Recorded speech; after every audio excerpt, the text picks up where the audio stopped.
Tem um objetivo aqui, como vocês seguiram uma pauta, né? E dando início aqui à nossa reunião, gostaria de agradecer a cooperativa Comigo por ter cedido esse espaço para a gente aqui. Tá? Então, em nome da Comigo, eu agradeço a presença de todos aqui também. Tá? Então, dando início à nossa reunião, eu gostaria de convocar todos para ficarem de pé para a execução do hino nacional brasileiro e do hino do Estado de Goiás.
Nossa vida no teu seio mais amores, ó Pátria amada.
céus, regência de Deus, louvor, louvor a Goiás. Cantemos aos céus, regência de Deus, louvor, louvor a Goiás. A colheita nas mãos operárias, vence a terra, minérios e mais. O Araguaia dentro dos olhos, eu me perco de amor por Goiás. Terra querida, fruto da vida, recanto da paz. Cantemos aos céus, regência de Deus, louvor, louvor a Goiás. Cantemos aos céus, regência de Deus, louvor, louvor a Goiás.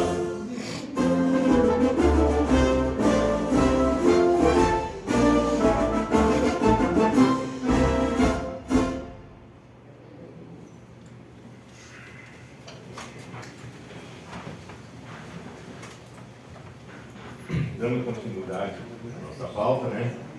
Primeiramente, eu gostaria de apresentar a mudança de titulares suplentes da SEMAD. Tá? Então, a primeira vaga ficou para a Ana Luísa, a segunda suplente ficou Pedro Paulo, a segunda vaga titular Cida Araújo, suplente João Ricardo Reiser, terceira vaga titular Marco Aurélio e suplente Carolina. Sejam todos bem-vindos ao Comitê de Bacia do Rio dos Bois. Tá? Dando sequência aqui, a gente vai partir para a aprovação da ata da 14ª reunião extraordinária e da 15ª reunião extraordinária do CVH dos Bois. Passaremos agora a apreciação da ata extraordinária por parte do Comitê da Bacia Hidrográfica do Rio dos Bois. Informamos que a ata foi previamente enviada para vocês, acho que todos já leram, todos já tiveram que fazer alguma contestação, acho que já foram feitos, né? Então, colocando em votação a ata da 14ª reunião extraordinária. Quem for favorável, continua como está. Quem for contra, por favor, se manifeste. Aprovada a ata da 14ª reunião. Vamos para a ata da 15ª reunião extraordinária. Então, aqueles que concordem, por favor, permaneçam como estão. Aqueles que discordam, por favor, se manifestem. Aprovada a ata da 15ª reunião.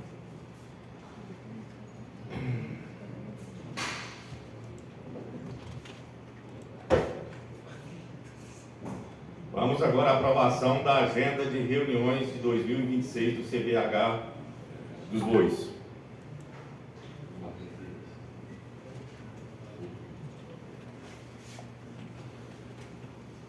Então, também a nossa agenda, né, foi previamente enviada para vocês, tá?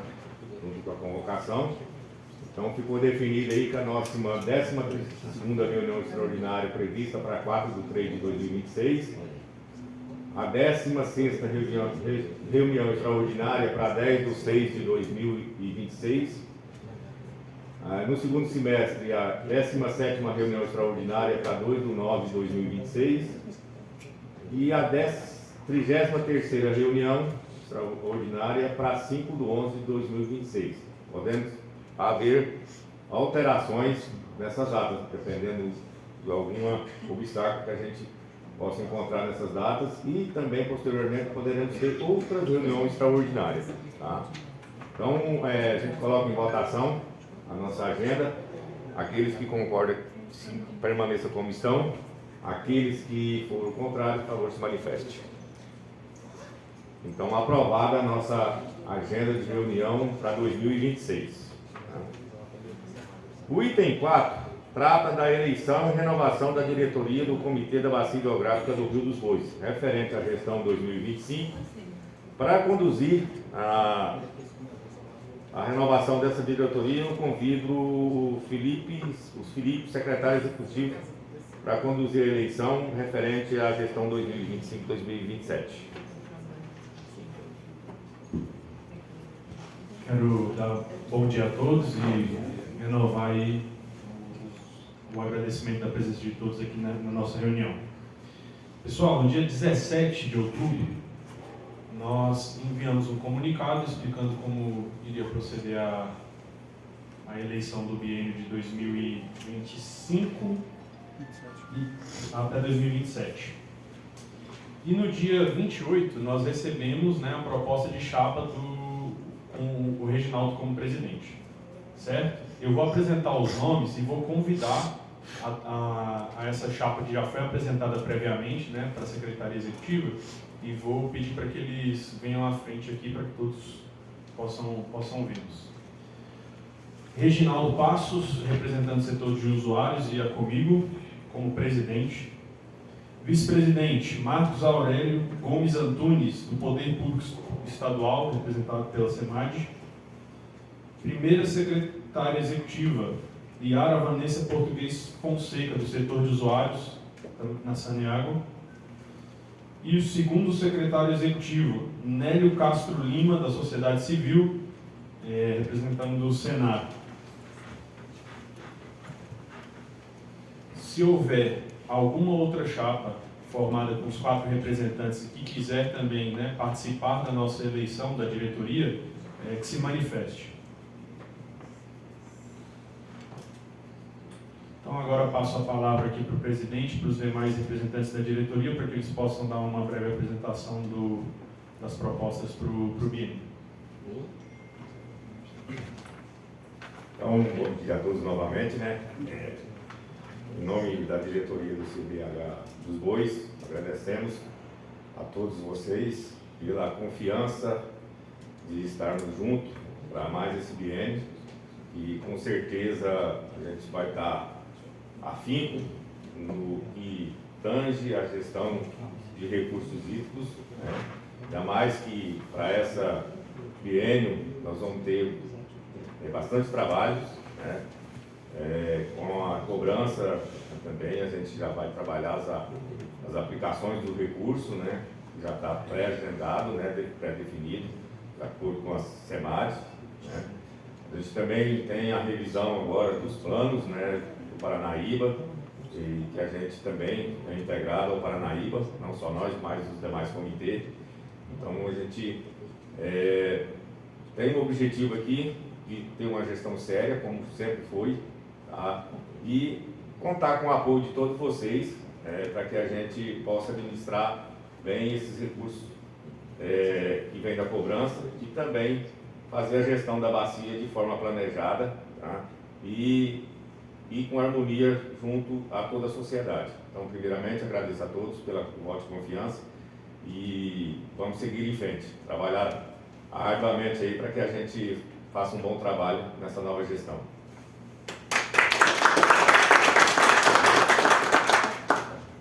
Pessoal, bom dia. Marcos Aurélio, da SEMAD.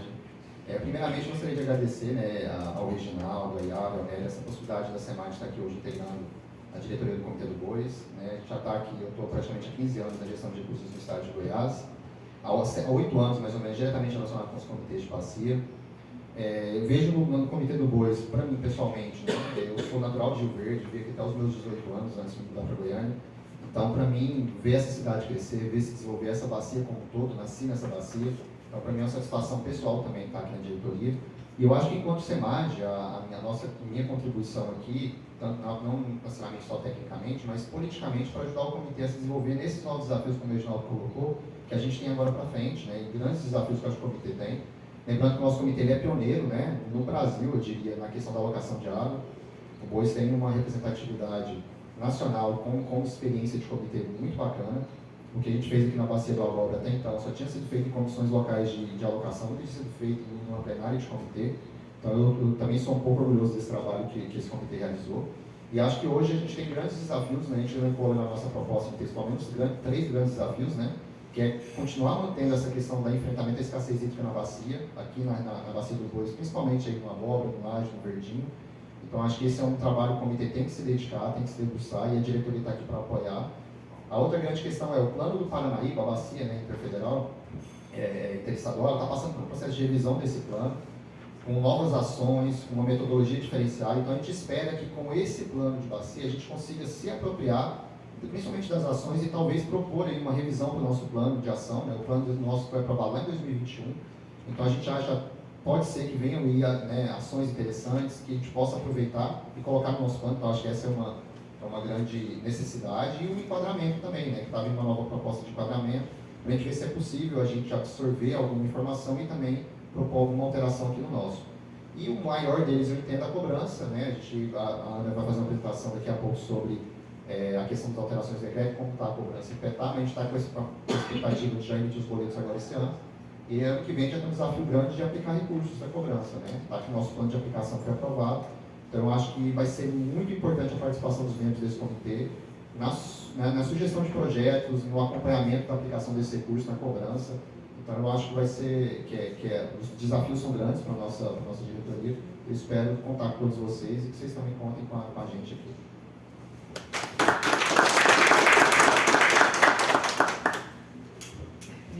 É bom estar aqui de novo, mais uma vez. Como o Marco Aurélio disse, né, tem muitos anos que a gente está aí na gestão de recursos hídricos. Eu tenho 15 anos que eu trabalho nessa área no estado de Goiás.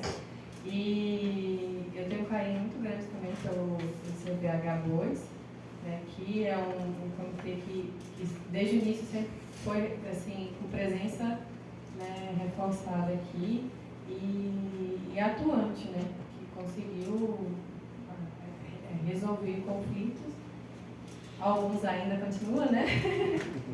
Mas os desafios são muitos. A gente fez nosso papel muito bem feito durante o plano, e agora a gente já precisa olhar para ele de novo, né? Ver a BHO com novos parâmetros, novos valores.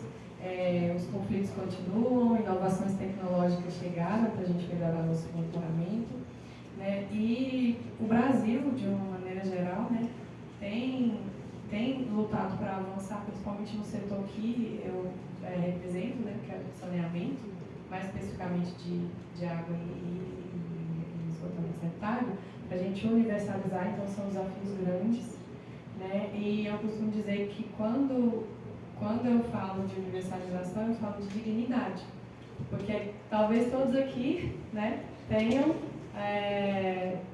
água na torneira, né, tenham a rede de esgoto passando pela porta, mas isso não é realidade em muitos locais. Então a gente precisa trazer isso, porque isso traz dignidade para a população.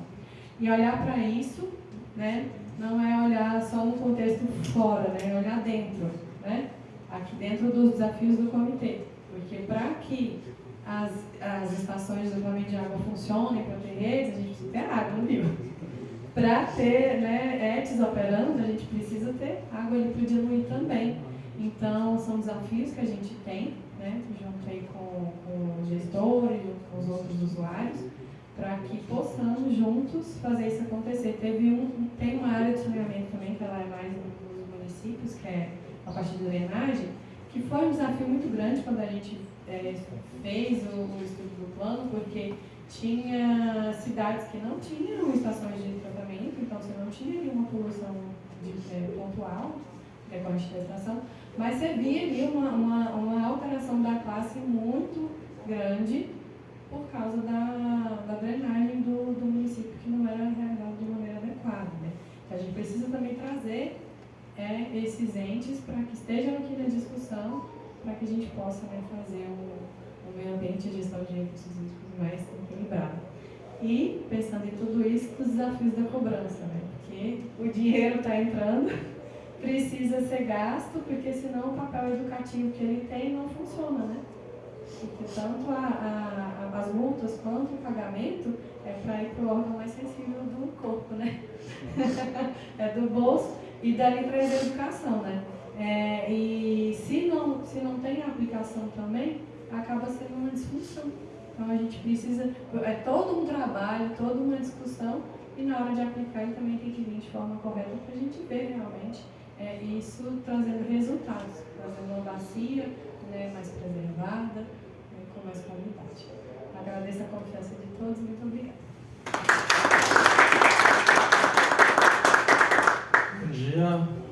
Severina, representando o Senar Goiás, instituições de pesquisa e ensino. Para mim, é satisfação poder também participar desse comitê. Como o Marquinhos bem disse, é um comitê que tem muitos resultados, né, na prática. Eu acho que a experiência dentro desse comitê é muito grande, então quero agradecer a confiança de cada um de vocês aqui nessa diretoria. Só aceitei o desafio, Paulinho, porque aqui tem pessoas experientes aqui nessa diretoria. Espero poder contribuir também para que a gente possa continuar fazendo essa gestão dos recursos hídricos e contar com todos os membros desse comitê, né, principalmente com o poder público, porque tudo acontece nos municípios. E aí sugeri aqui para o Reginaldo, nosso presidente, que a gente possa começar a fazer reuniões itinerantes, ir lá em Trindade, ver lá como é que está a situação, porque 52 municípios não é fácil fazer essa gestão aqui nesse comitê. Mas estou à disposição de todos vocês aí, espero também poder contribuir aí com esse comitê. Obrigado.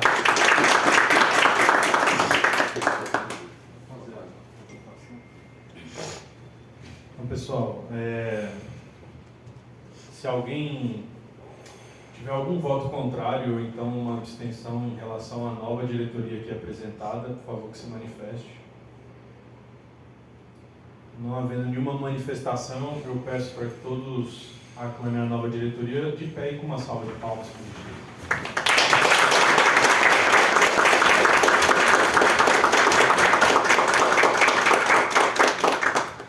Agora vocês podiam juntar, deixar uma foto ali para a gente.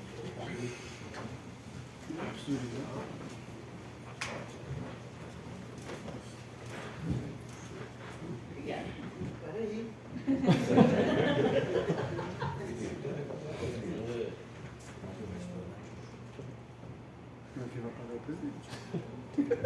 Obrigado. Eu dou a palavra para o presidente Reginaldo. Então, como eu falei com vocês, obrigado a todos pela confiança nessa gestão desse biênio aí. E a gente vai fazer e não vai medir esforços para que a gente possa conseguir os nossos objetivos. Então, muito obrigado a todos. Vamos seguir com a reunião, né? Então, dando sequência aqui, a nossa pauta, o item 5 fala sobre discussão sobre o andamento da regionalização do saneamento em Goiás e a integração com a gestão dos recursos hídricos. Então, eu convido para falar um pouquinho sobre essa temática a Ana Luísa Duarte de Abreu, da SEMAD. Obrigado.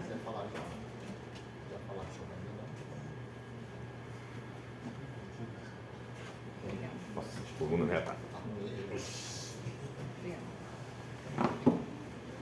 Bom dia, pessoal. Bom dia. Só para ver com vocês, é porque eu tenho duas apresentações, da regionalização e da cobrança. A cobrança seria feita no informe gerais, tudo bem se eu fizer ela depois dessa apresentação? Que aí já... vai as duas juntas, para não ficar picado. Bom, meu nome é Ana Luísa, eu estou como gerente de planos de enquadramento, cobrança e apoio aos colegiados. Eu vim apresentar aqui para vocês um pouco da regionalização do saneamento, que vem muito de acordo com o que foi apresentado aqui hoje pela diretoria. Que a Yara comentou, a questão do esgotamento sanitário, questão de drenagem, resíduos sólidos e coleta de água. Então, primeiramente, o que é a regionalização do saneamento?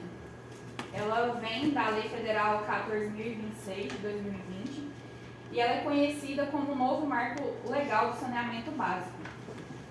Essa de 2020, ela alterou uma de 2007, que eu vou comentar mais pra frente. E ele representa uma modalidade de prestação integrada de um ou mais componentes dos serviços públicos de saneamento básico em determinada região. E quais são esses componentes? Os componentes é abastecimento de água potável, então é você fornecer água potável para a população, o atendimento em coleta e tratamento de esgoto sanitário para um maior número de população, limpeza urbana e manejo de resíduos sólidos, e drenagem e manejo das águas pluviais, que também foi apresentado aqui, que é um problema que nós temos. E quais são os objetivos? Os objetivos é atender adequadamente às exigências de higiene e saúde pública, porque como a Yara falou, a questão de dignidade, então a população ela tem o direito de ter água potável para poder viver, e também a coleta de esgoto por questão de saúde pública. Drenagem também da mesma forma, resíduos sólidos precisa realizar a coleta e a disposição adequada para não haver doenças, transmissão de doenças. Promover maior viabilidade econômica e técnica aos municípios. Então, essa viabilidade econômica e técnica aos municípios, a regionalização ela vem como uma forma de integrar os planos e integrar planos de drenagem, planos de esgotamento, planos de água, tanto dos municípios quanto com o Estado, para que eles ajam de uma forma conjunta e única. Obter ganhos em escala de eficiência e promover a universalização dos serviços, que é isso que é proposto como meta pelo marco de saneamento. Então, aqui, se tratando da universalização do saneamento, a gente tem aqui a primeira lei da universalização, que ela foi alterada pela de 2020, e então ela propõe uma ampliação progressiva do acesso de todos os domicílios ocupados pelo saneamento básico. E aí ela propõe metas, que aí é uma meta para atendimento de 99% da população de água potável até 2033. E aí ela propõe também esgotamento sanitário até 2033, realize 90% atendimento de 90% da população que seja coletado e tratado esse esgoto.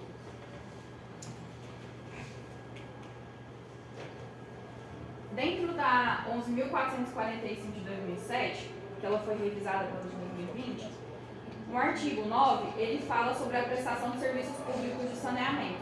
Atualmente, foi até enviado alguns links nos grupos, foram abertas consultas públicas que está sendo um processo do plano de regionalização do saneamento. E esse plano está em processo para ser executado de forma de PPP, parceria público-privada. E nesse artigo, ele apresenta como pode ser feita essa delegação. Então, ela define a titularidade dos serviços do ente federativo responsável. A prestação pode ser feita diretamente por delegação ou por meio de contrato de concessão, mas ele fala que tem que observar as diretrizes nacionais do saneamento básico, o atendimento à meta que foi proposta no novo marco de saneamento e que existe planejamento e regulação independente do prestador. Dentro desse planejamento, tem o artigo 11 também, que define quais as condições que devem ser observadas e devem ser atendidas para a delegação desses serviços. Então, a gente tem aqui as metas da universalização e qualidade da água, os padrões de eficiência devem estar planejados e em forma de contrato por meio dessa parceria, os mecanismos de fiscalização e transparência, regulação por entidade independente, e ela veda contratos informais e sem metas de desempenho. Então, tudo isso tem que estar definido para que realize essa concessão e esse repasse.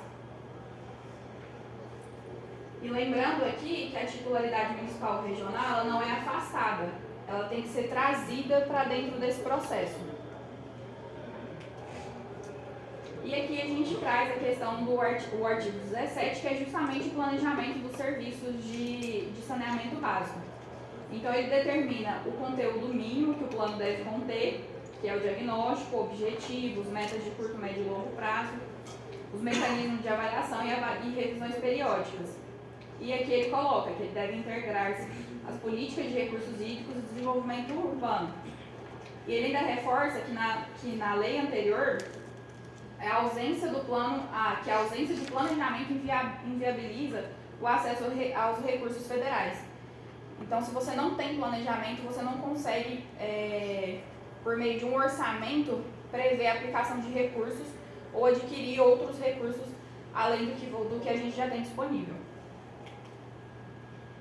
Então, por meio da Lei Complementar 182 de 2023, ela instituiu as micro-regiões.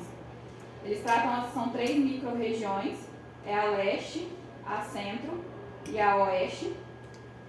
Aqui na oeste, vocês podem ver que tem as questões das bacias, né? Então aqui eles colocaram as bacias abaixo, o Alto Araguaia, Rio Vermelho e Rio dos Bois.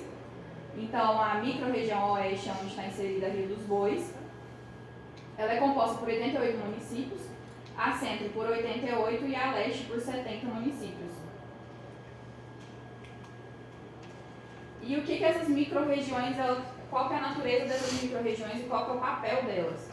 Elas possuem natureza jurídica, autarquia intergovernamental de regime especial com caráter deliberativo e normativo, de direito público. Então, as funções das micro-regiões é justamente realizar essa integração e organização, planejamento e execução dos serviços públicos de saneamento. Então, o porquê de estar apresentando isso aqui? Como foi apresentado, os planos de bacia, eles foram feitos a partir daqui. Está passando por uma revisão por meio do PIR, do Paranaíba. E aí, ao mesmo tempo que a gente está tendo essa revisão, a oportunidade em questão de revisar o plano de ação, o enquadramento, a gente está tendo os planos micro-regionais de saneamento. Então, é justamente ter uma voz ativa para poder integrar todos esses produtos que saem daqui junto com a regionalização do saneamento. Que a regionalização do saneamento é o que vai ser executado para se atingir qualidade do rio, disponibilidade hídrica. Então, é essa atenção. Aqui tem o QR Code dessa lei complementar e no anexo dela tem os municípios presentes em cada micro-região. E quais são as competências sobre a regionalização e universalização do saneamento? A SEMAD, a competência dela trata-se apenas da limpeza urbana e manejo de resíduos sólidos. Os demais eixos do saneamento, ele está com a CEINFRA, que está relacionado ao abastecimento de água potável, esgotamento e a drenagem urbana e manejo de águas pluviais. Então, mas a SEMAD, por conta dessa preocupação que se tem junto com os comitês, essa tratativa que vem sendo desenvolvida aqui, a questão de disponibilidade hídrica, qualidade dos rios, captações, junto com a Saneag, setores usuários, ela se inseriu nesse processo e vem tratando com o pessoal da CEINFRA para poder contribuir o máximo possível nesses produtos que vêm sendo elaborados. Então, os planos micro-regionais, eles são divididos em água, abastecimento de água e esgotamento sanitário. Os planos de abastecimento de água, eles estão sendo elaborados pela equipe da Fundace. E os planos de esgotamento sanitário, eles estão com a equipe do BNDES. Esse é o fluxo do processo dos planos. Então, a gente já passou pela fase do plano de trabalho, pela análise dos planos, pelas notas metodológicas. Essas notas metodológicas, como que elas funcionaram? Eles elaboraram notas, tanto para água quanto para esgoto, tá? Eles elaboraram notas e enviaram para os municípios, aqueles que eram de responsabilidade dos municípios, captação ou coleta também de esgoto, para que eles passassem as informações para eles poderem realizar os planos. Então, e aquelas que eram de competência da Saneag, eles repassaram para a Saneag. E aí eles retornaram com essas notas metodológicas para a Fundace ou para o BNDES. Foram realizadas visitas de campo e a gente está aqui no plano de água, nessa parte aqui, que é o produto, o diagnóstico, que está disponível para consulta pública. Tanto da região, primeiro lançou da região oeste, agora da centro e da leste já foi aberto também para consulta pública. E os planos de esgotamento sanitário, a gente está aqui, as análises do plano, a gente já está, o plano também de esgotamento, ele foi aberto para consulta no mês de setembro.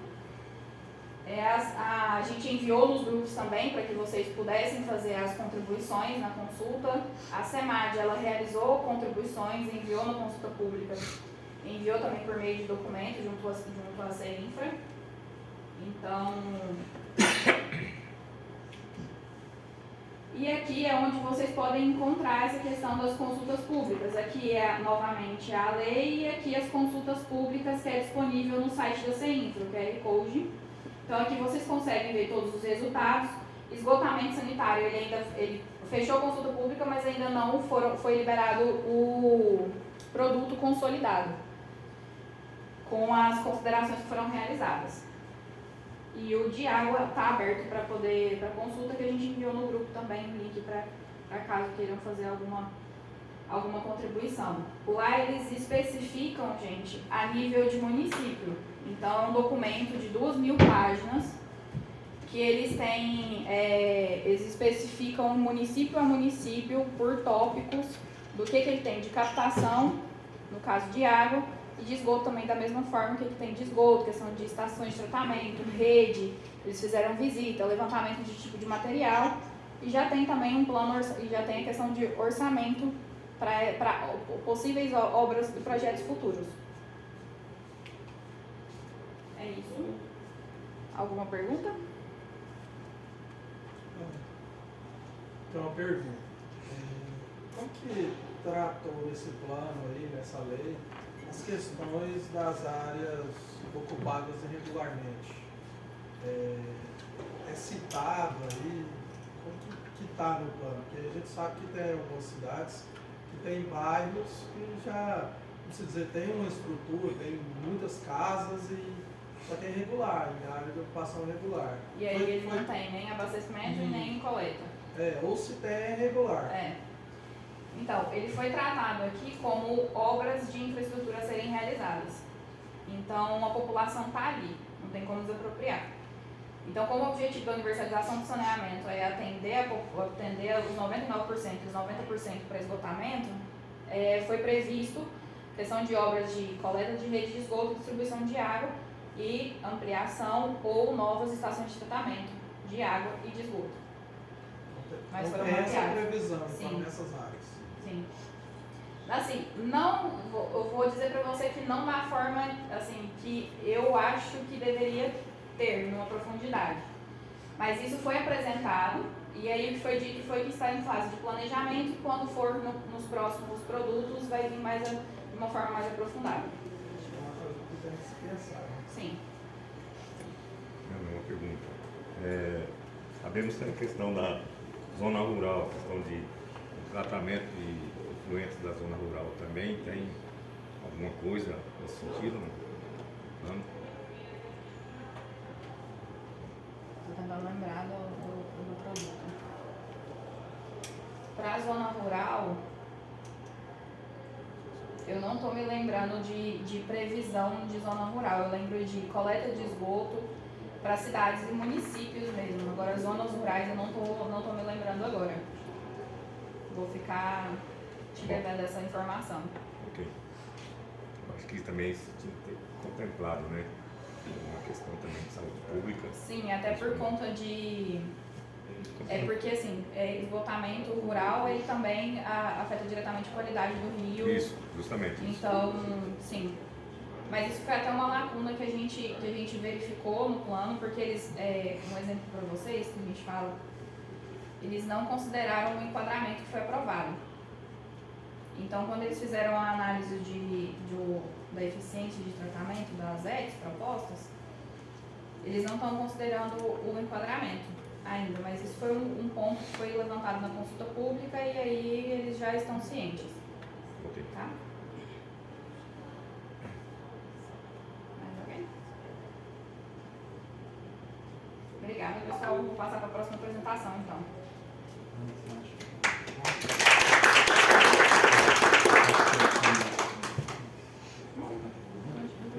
Pessoal, tá todo mundo enxergando? Sim. Porque se tiver muito claro, a gente já apaga a luz.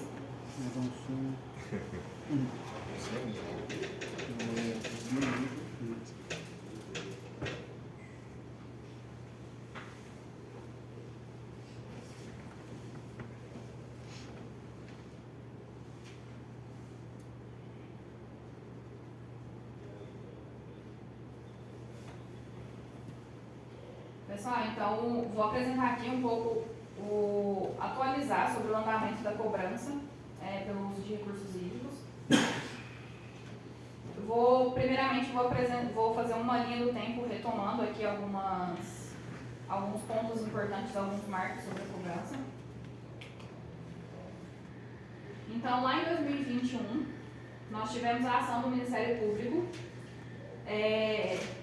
exigindo que nós implementássemos a cobrança pelo uso do recurso hídrico.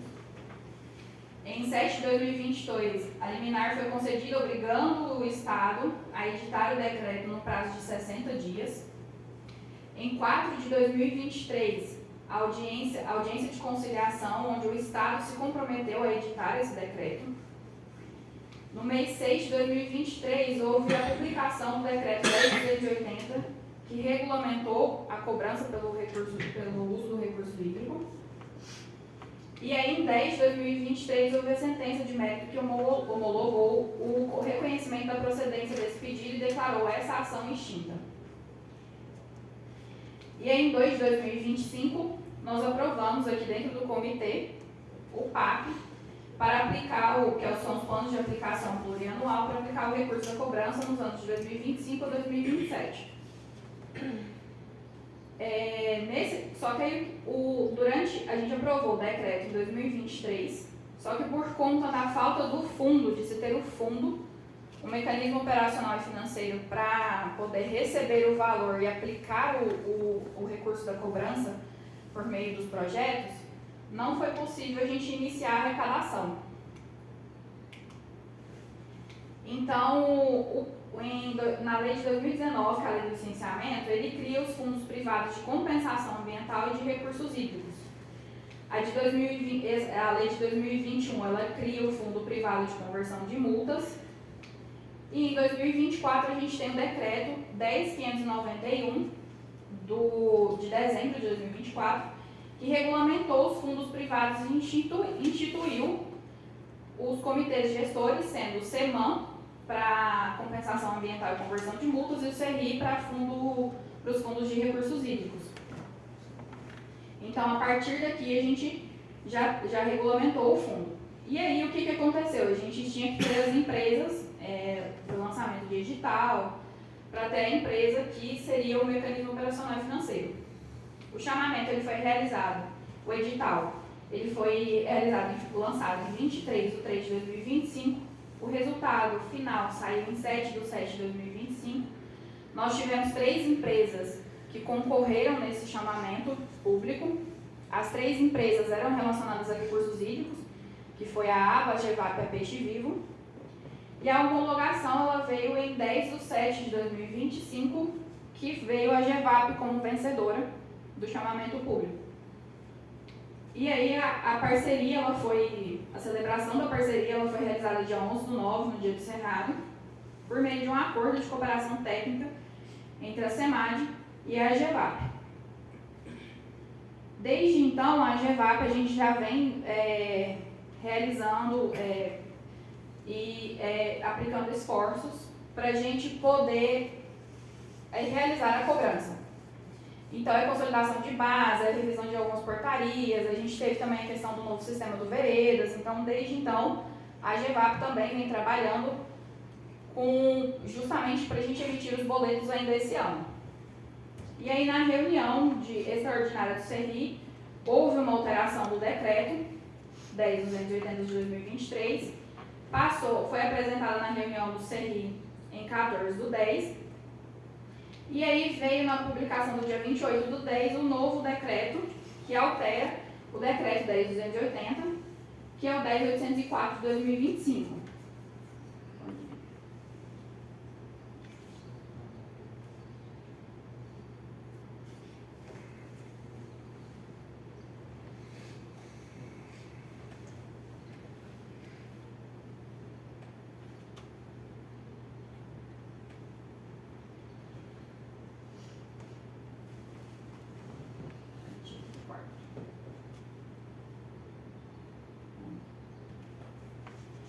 Então, a primeira alteração foi no artigo 4º.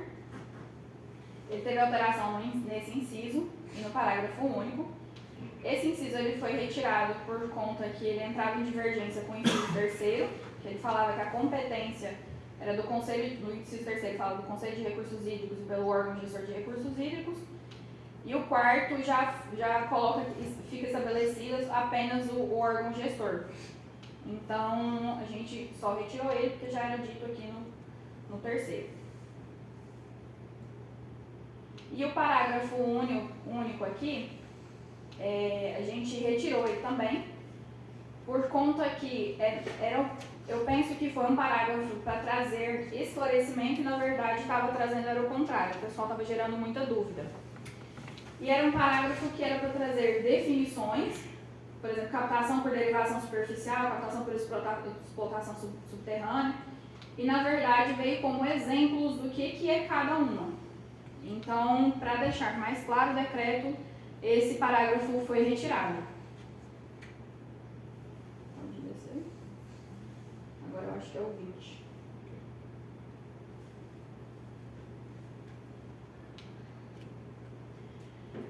O decreto ele sofreu alteração nos anexos dele. Antes ele tinha o anexo primeiro e o anexo segundo, que previa 50% no primeiro ano, no segundo ano já seria o valor cheio, e com a partir do segundo ano sendo corrigido pelo IGPDI. Aqui a gente teve uma alteração no anexo, onde os 2 primeiros anos o PPU de criação animal e irrigação eles foram zerados, e aí veio tivemos que adicionar o anexo 3 para que viesse a partir do terceiro ano todos os PPUs cheios. Então, por isso que esse artigo teve que ser alterado, justamente por essa alteração da quantidade de anexos. E que o primeiro anexo ele seria a questão também do trimestre. A gente alterou para que fosse, ao invés de trimestral, no primeiro semestre do ano seguinte da cobrança. E aqui também a mesma coisa no parágrafo único, por conta da alteração dos anexos e por conta do trimestre aqui, a gente alterou para semestre do ano subsequente. Aqui também, tá, gente? Artigo 21 e o parágrafo único, por conta da alteração, aqui falava do anexo 2, a mesma coisa, correção pelo IGPDI, aí ela passou para o anexo 3. E aqui ficou, esse aqui é um novo anexo, anexo 1. Aqui também nós retiramos a categoria de uso, porque estava causando muita confusão, porque o pessoal estava confundindo categoria de uso com área urbana e área rural. A categoria de uso, ela se relaciona com o uso abastecimento, o uso indústria. Então, a indústria, ela se relaciona ao uso urbano. Mesmo se a indústria estiver numa área rural, o uso dela é urbano. Então, o pessoal estava gerando muita confusão em relação a isso, que eles estavam relacionando às áreas onde o empreendimento está instalado. E aí a gente retirou isso e deixou apenas o setor usuário. Pode descer para o anexo 2. O anexo 2 também da mesma forma, só que agora com os preços públicos cheios e criação animal e irrigação zerado. Foi retirada a categoria de uso urbano e rural também. E aqui foi adicionado o anexo 3, que a partir do ano de 2026 são os PPUs cheios, com todos os valores, e com a correção do IGPDI. Volta lá na apresentação, por favor.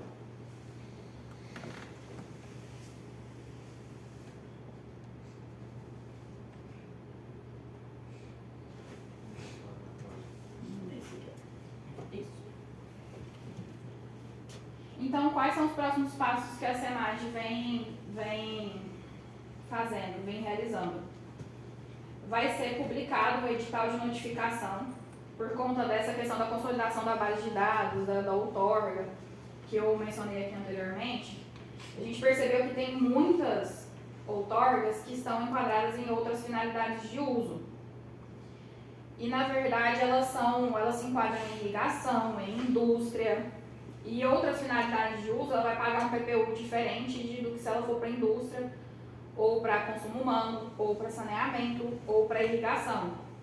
Então, o que vai ser feito? Vai ser feito um edital de notificação, onde para aqueles que têm outras finalidades de uso, eles deverão realizar a atualização ou retificação dos cadastros no sistema Veredas.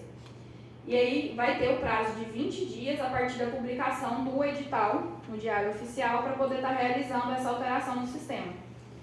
A partir da finalização desses 20 dias, será cobrado conforme está no sistema. Então, o Marquinhos até comentou, né, Marquinhos, aquela questão de quando era para bombeamento, né? Quando era para bombeamento, para irrigação, o pessoal colocava outras finalidades, na verdade é para irrigação. E o PPU, ele é o quê? 10 vezes maior? Hoje ele é 8 vezes maior do que seria na Flecheiro. 8 vezes maior se deixar em outras finalidades. Então é para estar verificando essa questão das outras finalidades, para ver se realmente se enquadra no sistema Veredas e em qual finalidade ele se enquadra para se aplicar o PPU correto. E aí a gente tem também a emissão do boleto, que ela será realizada de forma escalonada, por setor. A partir da segunda quinzena de novembro, ela será iniciada pelo abastecimento público, está previsto para semana do dia 17, indústria e mineração, semana do dia 24, e demais setores ou finalidades, semana do dia 1º do 12. Então, os boletos eles estão previstos para serem emitidos ainda esse ano, iniciar na segunda quinzena de novembro. É isso. Contato se alguém tiver alguma dúvida. Alguém tem alguma dúvida? Pergunta? O boleto, cobrança vai ser via e-mail? Ele vai ser via e-mail que está cadastrado no sistema. E-mail. Então vai chegar na Forma segunda digital. semana de novembro. Isso. Desse Abastecimento público na semana do dia 17. Segunda quinzena, na verdade. Desse ano. Desse ano, Isso. agora, desse mês. Semana do dia 17 de novembro. Vai ser no e-mail ou no endereço fixo? Porque outros Então, são o endereço fixo, a gente estava, ontem veio a pergunta, até então era endereço fixo. Ah, tá. Só que a gente percebeu, a gente foi verificar na base de dados, tem muito endereço que é, por exemplo, GO ou BR, e aí não seria possível a gente conseguir entregar o físico. Então a gente deu prioridade para a gente entregar nos digitais, ver quantos usuários a gente consegue atingir nesse digital, e caso a gente não consiga um nível, uma quantidade boa, a gente vai pro físico, Então, tá? no caso, vai ser por outorga ou pelo cadastro? A gente tá pensando por ato normativo, tá? Então, Até por exemplo, então, para a Saneago vai chegar serão diversos boletos boletos. dia 17 de novembro. Alguns boletos. Serão Tem diversos caixas para boletos. receber Tem isso. um departamento para assinar para analisar boletos. Serão diversos boletos. Mas assim, a gente porque assim, a gente está linkando tudo relacionado à cobrança à portaria, né? Então assim, posteriormente, pelo menos nesse primeiro boleto, vai ser vinculado ao ato. Agora, com o sistema, porque a gente está prevendo a gente linkar o sistema Veredas para vocês mesmos entrarem no sistema, digitar o CNPJ, por exemplo, e aí ele já você tem a opção de vir com um boleto único ali, de gerar um boleto único. Mas isso aí depende do desenvolvimento de um sistema.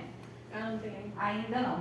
Mas A só, gente tem o sistema, está desenvolvendo o módulo, mas ainda não está pronto para disponibilizar. Lá na ANA Mas- chega por AR, mas assim, várias vezes a gente ainda tem que ir lá no sistema E retirar. e retirar, às vezes ligar lá porque vem coisa para tocar. A ideia da GEVAP lá, que a GEVAP tem responsável também por ajudar nessa função do sistema, né? Provavelmente, eu acho que pro próximo ano a gente já vai ter alguma coisa linkada com o Veredas ou dentro da plataforma da própria GEVAP ou concessionária para poder emitir. É porque o intuito era a gente, por exemplo, o sistema Veredas, ele é tudo relacionado à outorga.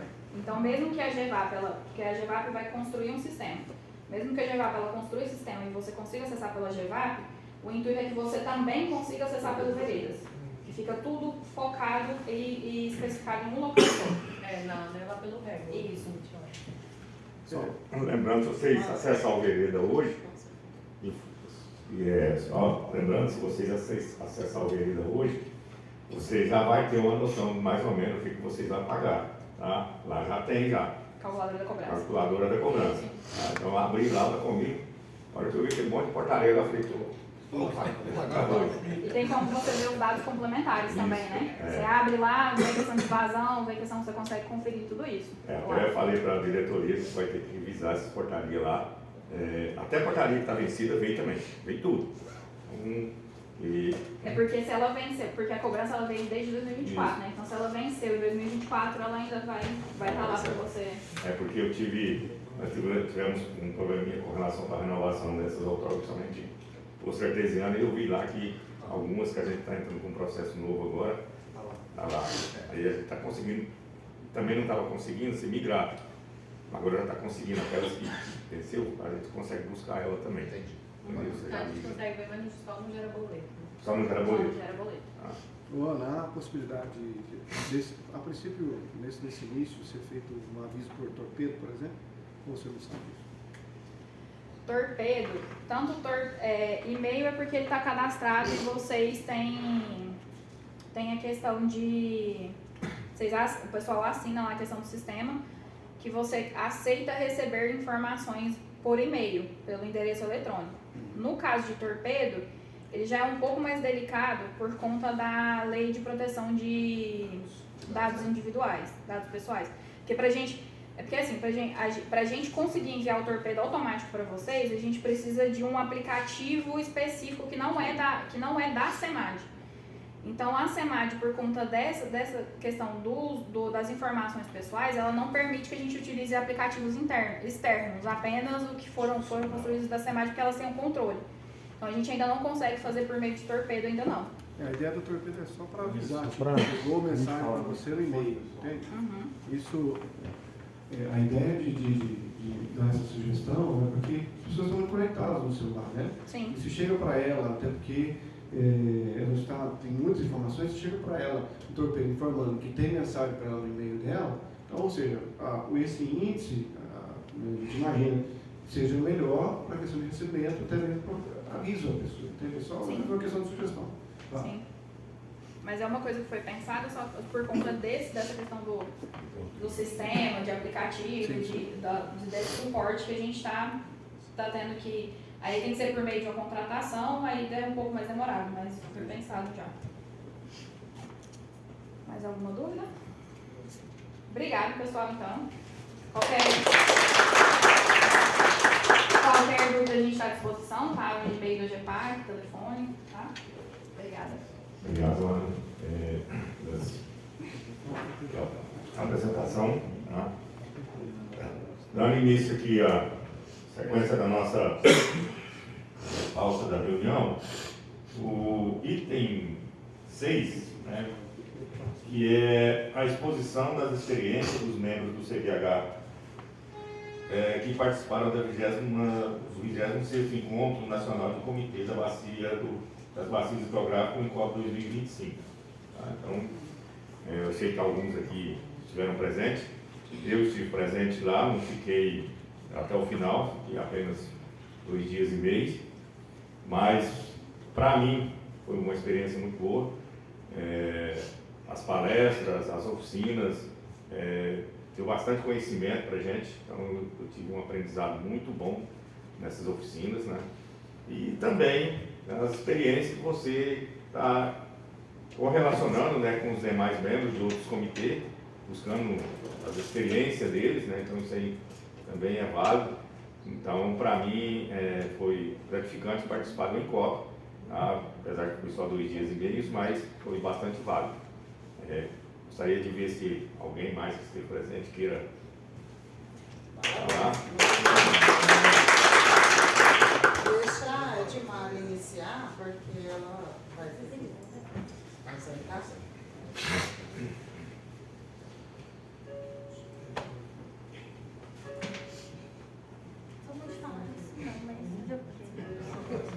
Bom dia a todos. Bom dia. Eu vou ser breve, eu vou ter que me ausentar. A experiência foi muito boa, né? Eu já participo do comitê já há um ano, que para mim foi uma surpresa muito grande estar participando do encontro. Então, assim, o que eu posso dizer, eu não aproveitei muito por falta de conhecimento. Mas, por outro lado, eu posso falar que eu aproveitei muito porque eu corri atrás lá. Porque são várias oficinas, né? Eu não consegui fazer as inscrições por não ter o conhecimento, não prestar atenção nas coisas que foram ditas, mas lá eu consegui ainda participar de algumas.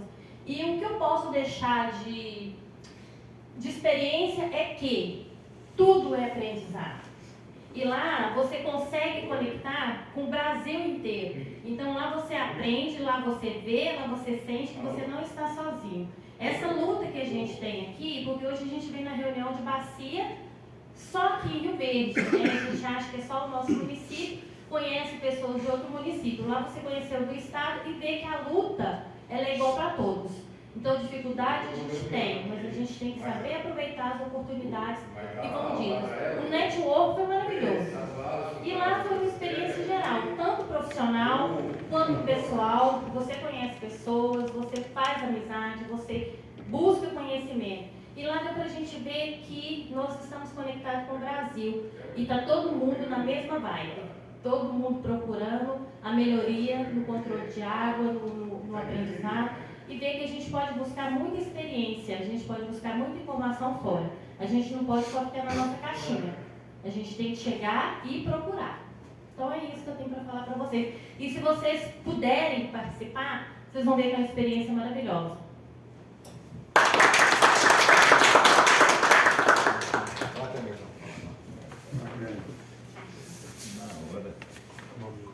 Pessoal, bom dia. Esse network para mim foi extraordinário, né? O Brasil todo reunido. Participei de algumas palestras importantes, que é a água subterrânea, educação ambiental, cobrança da água. Então foi experiências importantes, com vários estados juntos. Eu participei lá sobre a água subterrânea, inclusive o secretário do Meio Ambiente de Jataí estava presente, o meu grande amigo aqui também estava lá, o Marcos Cabral. Então nós participamos de alguns grupos que saíram proposituras importantes para as águas subterrâneas. E em educação ambiental eu participei também com o estado de São Paulo, Mato Grosso, Espírito Santo. Então nós trabalhamos propositura na parte na grade curricular, né, questão de recursos hídricos, na questão de resíduos sólidos. Então nós já focamos isso lá dentro da parte do Ministério da Educação, para que a gente possa trabalhar mais fortemente a educação ambiental como um todo. O que eu vejo aí hoje, essa questão ambiental, muitas das vezes a questão cultural, né, e gestão, por parte do Poder Executivo e também da parte de controle social, que é a nossa participação da sociedade civil como um todo. O evento foi extraordinário, claro que tem algumas desorganizações, mas isso aí faz parte, porque é o Brasil inteiro que está reunido, né? Então, ficar quem está na frente para organizar isso aí, a luta é árdua, né? Nós estamos aqui, a Cidinha aqui, que já fez esse encontro no estado de Goiás, ela já sentiu na pele o que é você comandar mais de 1000 pessoas, né? Você consegue satisfazer, nem Jesus Cristo satisfez todo mundo, né? Assim, mas foi um evento muito bom. Eu acredito que nós temos que nos fortalecer cada vez mais. A nossa bacia é grande, 52 municípios. Eu acredito que essa nova diretoria tem uma responsabilidade muito grande, porque o município que é maior, ele arrecada, paga mais, né? E eu não acredito que nós temos que trabalhar as políticas públicas naqueles menores que são os maiores contaminadores. Nós temos também que trabalhar esse município que também não está cumprindo com a sua função. Igualzinho você falou, drenagem urbana, aqui em Rio Verde, desculpe falar uma crítica, a maioria dos prefeitos que entraram com essa propositura de drenagem urbana, mas no fritar dos ovos não cumpriu nem com o projeto básico. E como nós do Comitê de Bacia fazemos parte do Conselho Municipal de Saneamento aqui de Rio Verde, tem umas 2 reuniões passadas aí, nós liberamos aí 2,5 milhões para começar esse estudo. E nós agora, recentemente, criamos a Câmara Técnica de Recursos Hídricos lá no Conselho de Desenvolvimento Econômico de Rio Verde. Até convidei o comitê, eu convidei o presidente para estar fazendo parte, para que a gente possa alinhar a sociedade civil e a iniciativa privada juntos, para que a gente possa estar alinhando isso aí. E amanhã estarei protocolando, presidente, uma proposta estratégica aí para um plano de adaptação climática para o município de Rio Verde, e vou estar apresentando lá na Câmara Técnica, diretor das câmaras técnicas, porque esse plano tem 4 eixos que acredito que no mínimo umas 4 câmaras técnicas para a gente estar discutindo e apresentar isso para o município. Eu fiquei até surpreso do nosso prefeito estar lá no Rio de Janeiro, lá entre os 300 municípios, mas eu não tive a par quais foram as proposituras que Rio Verde levou para a COP30. Mas eu acredito que como o CODERV está diretamente com a administração aí, nós vamos estar propondo isso aí. Eu vi que muitos municípios deixou de apresentar esses projetos, foi liberado, se não me engano, aí quase 70 bilhões de reais o governo federal já provocando a COP30, e os poucos municípios cadastraram esses projetos para captação de recursos no Fundo Clima. Então, eu acredito que o ano que vem deve o governo federal abrir esses editais, e eu acredito que nós, municípios, já temos que estar ligados a isso, para principalmente drenagem urbana não é barato. Você ter que refazer o que já foi feito, mal feito, é o que é o peso para a administração pública custear. Porque já começa naquela questão, né? Dá voto? Não dá voto, mas é obrigação da administração manter a maior infraestrutura e a qualidade de vida da cidade, né? E é o que nós buscamos aqui, qualidade da água. Agora eu já vou falar aqui como conselheiro de saúde, é uma das coisas que eu mais estou cobrando da secretaria, é isso. E aí um dos embates que eu tenho com eles, ô presidente, eles querem culpar excesso de agrotóxico na água, mas também esquece do coliformes fecais. Então, uma série de discussões que nós temos que discutir juntos, que aí entra soja, entra o boi, entra a ignorância humana, entra uma série de situações para a gente discutir. Então, a gente não pode querer chegar metendo o pé na porta. Hoje, a água é o nosso maior bem, é o mais disputado. Então, se nós não souber dar as mãos, amanhã nós vamos estar gaudiando as instituições, nós vamos estar cumprindo a nossa função, e se não tiver água e nem energia, não tem desenvolvimento. Mas foi um evento muito bom e estamos aqui para somar. Obrigado. Mais alguém?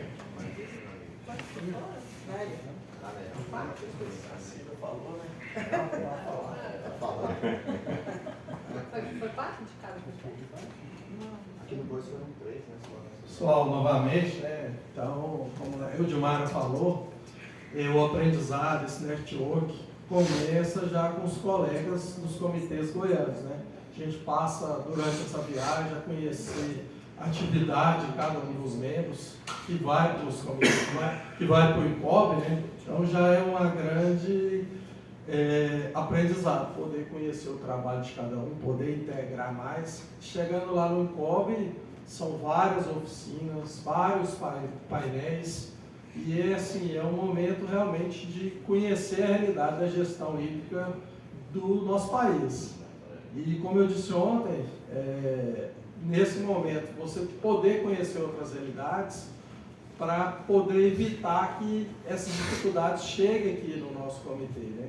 Para poder antecipar as dificuldades que a gente ouve lá de outros bacias hidrográficas.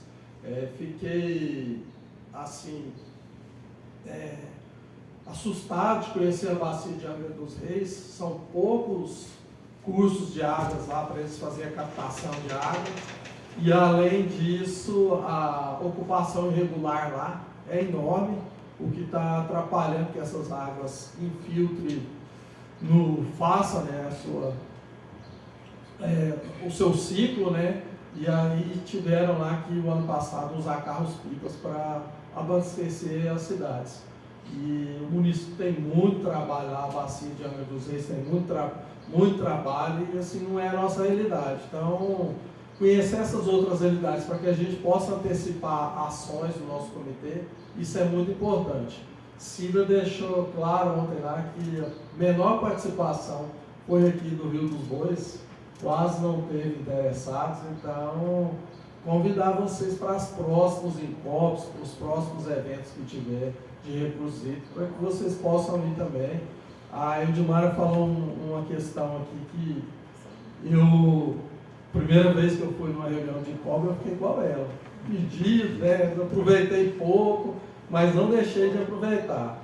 Aí depois, com o passar dos tempos que você vai em outros INCOB, você já começa a saber o que você vai absorver lá. Então o aproveitamento é maior. Então o conselho é que vá a primeira vez no encontro de INCOB, que é fantástico o conhecimento e o network que tem lá. Então é isso, e agradecer mais uma vez a SEMAT pela oportunidade e, como a Cida disse, o próximo que vai ser em Fortaleza, vamos levar a maior quantidade de membros lá em Fortaleza. Obrigado.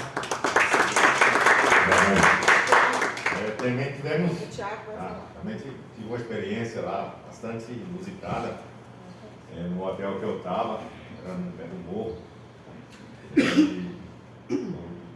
É uma região bastante complicada, né?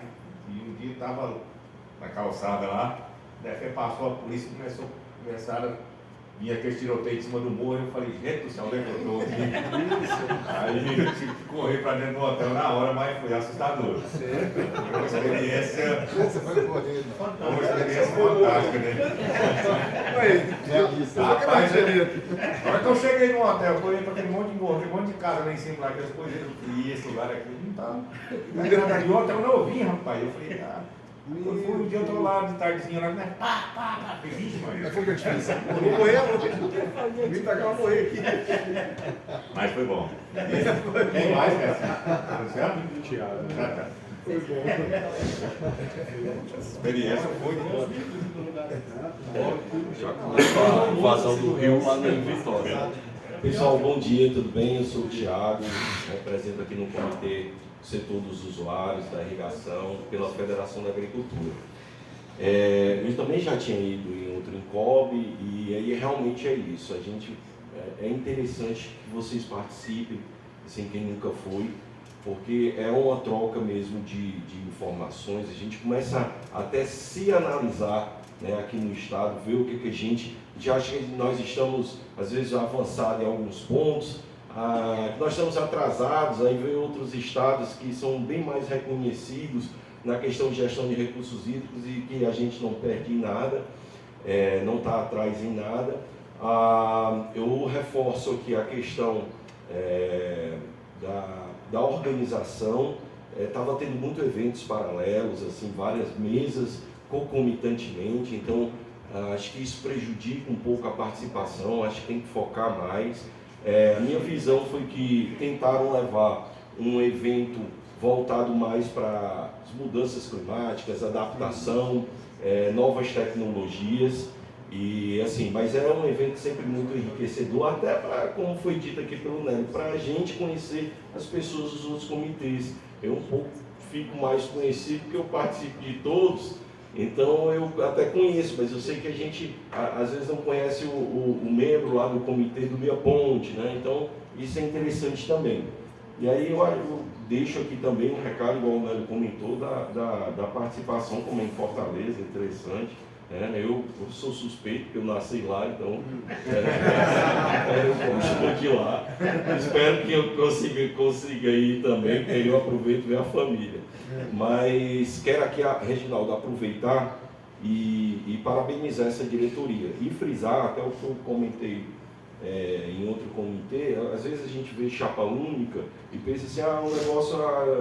Não, isso aí é uma maturidade do comitê. Eu que estou há algum tempo já acompanhando as reuniões de comitê, vejo que a gente está tendo tanta maturidade que consegue chegar num consenso e numa diretoria totalmente plural. Né? Você vê aqui o Reginaldo, a Yara da setor de usuários de abastecimento, a questão de OPEPS aqui com o Senar, então as próprias SEMAD, né, participando mais efetivamente, mais ainda do que já participa, né? Então assim, é algo que a gente observa com os nossos comitês, pelo menos a gente está chegando, talvez se tivesse 2, 3 chapas, eles diziam, é interessante a votação, mas aí ia sempre chegar uma rusga, né? E por mais que nós tenhamos, às vezes, interesses, né, de usos diferentes, a gente consegue chegar num consenso para discussão e diálogo aqui dentro do comitê. Então, fico feliz por isso e parabenizo. E o que precisar aí na chapa também, a gente sempre está à disposição para poder contribuir e ajudar. Tá? Bom dia. Obrigado, Thiago. Eu só queria reforçar a fala do Thiago agora, com relação à escolha da chapa, foi bem o que ele falou. Eu tentei fazer uma chapa consenso com todos os setores. Tá? Então, aí fala assim, mas por que não chamou alguma prefeitura? Não chamei uma prefeitura porque o Estado representa todas as prefeituras, tá? Todos os órgãos públicos. Mas foi bem pensado essa chapa, tá? Então, para a gente fazer uma boa gestão. E todos com experiência já de comitê e de gestão de diretoria de comitê. Então, por isso que essa chapa foi montada. Mais alguém? Pessoal, só reforçando um pouquinho da fala aí do Nélio, do próprio Thiago aí, em relação à participação, né, nós tivemos o menor número de inscrições para participar do evento foi no Bois. Tivemos 3 inscrições. Então, assim, vamos participar, nós estamos vindo aí, né, com o aporte financeiro aí da cobrança, onde a gente vai ter mais oportunidades para simpósios, para congressos, para o próprio encontro. Vão participar, é muito importante. Vocês vão ver o tanto que isso traz assim, enriquecimento, conhecimento. Teve comitês nossos que fizeram parcerias. Vou dar um exemplo, a UEG de Porongatu fechou com o Profiágua, quer dizer, levou uma pós-graduação para Porongatu. Isso ela fechou dentro do encontro. Então, assim, é importante que vocês vão conhecer um pouco, né, participar. É um evento, estou falando assim diretamente do encontro, porque ele é um evento único e exclusivo para comitês de vacina. É um encontro nacional de comitês de vacinas. Então, assim, comitês do Brasil inteiro e é uma experiência muito boa. E vamos ver aí, o próximo vai ser o ano que vem, e que vocês realmente, né, se inscrevam para participar do próximo, tá bom? Até reforçando o que a Cida falou, eu fiz questão de me inscrever pelo Paranaíba para que sobrasse mais uma vaga para o comitê. Tá? Então, todo ano eu faço isso. Em vez de eu ir pelo comitê do Rio de Lisboa, eu vou pelo Paranaíba para que sobra mais uma vaga para que vocês possam participar. Tá? Mais alguém quer falar do encontro? Deixa eu falar. Bom dia, pessoal. Roberto Miranda, sou representante dos usuários, sou vivo. Para mim, o encontro foi muito interessante, porque foi o primeiro, né? Então, eu, assim, fiquei muito perdido em várias informações, mas me deu, assim, gatilhos muito interessantes para poder ampliar os horizontes, poder entender mais a questão dos comitês, porque eu saí de lá com a lição de que a gente precisa fortalecer cada vez mais os comitês.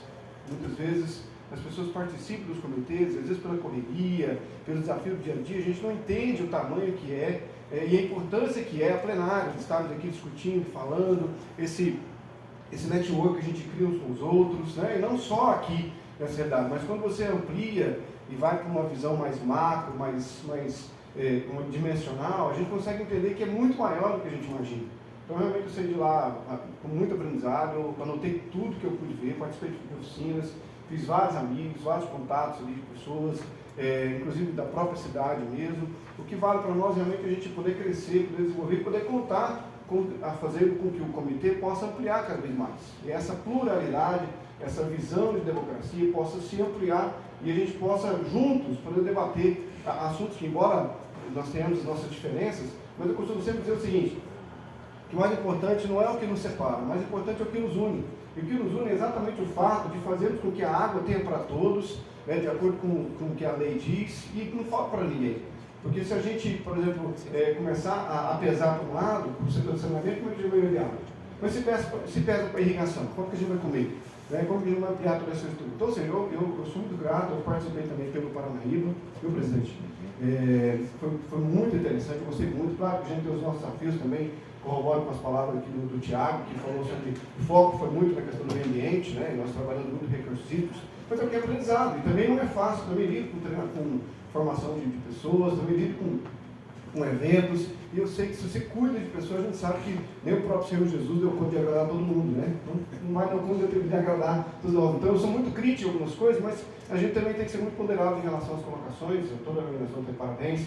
Pena que o João Ricardo não conseguiu a eleição, né? A gente estava torcendo, fazendo todo o trabalho para isso, mas acredito que na próxima ele vai conseguir. Já aproveito o ensino aqui e parabenizo a próxima diretoria, né? O trabalho de vocês, a gente tem acompanhado, embora seja novo, mas a gente vê que tem sempre feito um trabalho aguerrido, um trabalho focado, né? Eu fico feliz de estar aí com entidades diferentes, a SEMAD, né? A Saneago, o Nélio, né? Que a gente está vendo aí se desenvolve cada vez mais, e a própria Comigo, que está aqui representando o setor de usuários de indústria. Então, todo parabéns, conte conosco, conte com o Henrique, a gente puder ajudar, a gente está junto com a diretoria, a gente tem várias questões aí para colocar, tem a questão da cobrança agora, que a gente tem o nosso desafio da cobrança, que a gente precisa realmente ampliar e poder amadurecer cada vez mais o comitê. Obrigado. Obrigado. Bom, dando sequência aqui a nossa pauta, né? Agora a gente passa para o item 7, que são os informativos, né? Então eu gostaria aqui de também convidar todos para a reunião online que acontecerá amanhã, no dia 6 de novembro, das 9 às 12 horas, onde será discutida a implementação do programa 4 do Plano Nacional de Recursos Hídricos e com conjunto com a revisão do Plano de Integração do Paranaíba. Então, o objetivo da reunião é discutir a integração com as iniciativas estaduais e distritais, contando com a contribuição dos 10 comitês do Paranaíba. Tá? Então, lá vai estar... Qual o programa 4? Oi? O programa 4. Do Plano Nacional. Do Plano Nacional. Que é integração. Integração dos planos. Integração dos planos. Os planos setoriais, né, de bacia. Nesse contexto vai estar lá o como é que chama? É MIR, né? É o Ministério da Integração. O MDR, né? O MDR vai estar lá junto também, com a gente. Ele se prontificou a trabalhar junto com a gente aí nas questões da integração dos comitês. Tá? Essa reunião foi discutida lá na CTI, lá em CTI, lá em Brasília. Lá em Brasília, agora recentemente. Tá? Então esse seria o meu informe. Alguém tem mais algum informe? Só complementar aí. Depois eu vou pedir para o... Eu mandei já. Já mandou? Mandei no grupo. Já mandou no grupo aí. Só complementando aí, que após essa reunião, o consórcio vai fazer individualmente com cada comitê. Vocês vão receber essa convocação, vai ser uma reunião online. Ela ficou agendada para o dia 11, no período da tarde. Então, depois dessa aí, eles vão fazer em cada comitê. Aí essa do dia 11 é só do Bois. É só do Bois. Ficou no dia 10, ficou o Meia Ponte, na parte da tarde. Dia 11 de manhã, o Corumbá Veríssimo. Dia 11 à tarde, o Bois. E 12 pela manhã, o Baixo Paranaíba. Aí vocês vão receber, a própria aba vai mandar essa. Essa que a Cida está propondo é uma segunda rodada para discutir as alternativas de enquadramento. Isso lá do produto lá do Paranaíba, focado nas alternativas de enquadramento. Então vai ser essa reunião aí do dia 11 nessa escala, em todos os comitês influentes.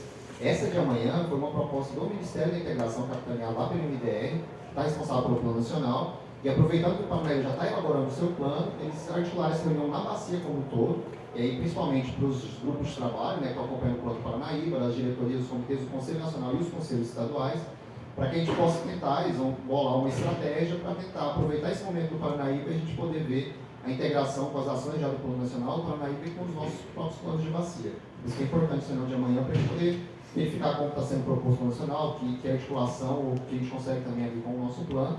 E aí essa do dia 12 que você falou é focada nas alternativas de enquadramento, que é do plano do Paranaíba. A gente aqui no Plano não mobilizou de novo o GT Plano não, né?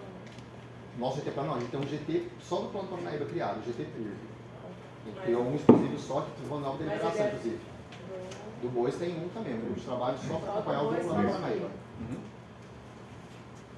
Bom, gente, alguém tem mais algum informe? Sim, importante. Tem mais algum? Eu quero só...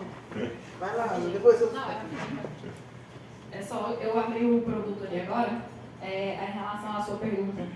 Eles têm eles mencionam a questão do saneamento rural, mas de forma bem geral.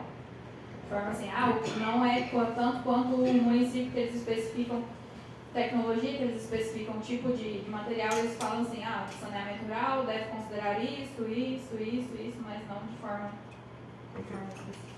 Obrigada. Obrigado. Pessoal, eu vou antecipar aqui em relação um evento que a SEMAD vai fazer lá em Goiânia. É o Dia da Água, só que a SEMAD vai fazer a Semana da Água, né? Vai ser do dia 18 ao dia 21, 18, 19, 20, vai ser o dia todo, dia 21 até o meio-dia. O local, março. É o local ainda a ser confirmado. Esse evento vai ser tipo um mini COB. Nós vamos ter várias salas de capacitações, teremos coffee break, teremos entrega de brindes, jantar, vai ter a presença do governador, vários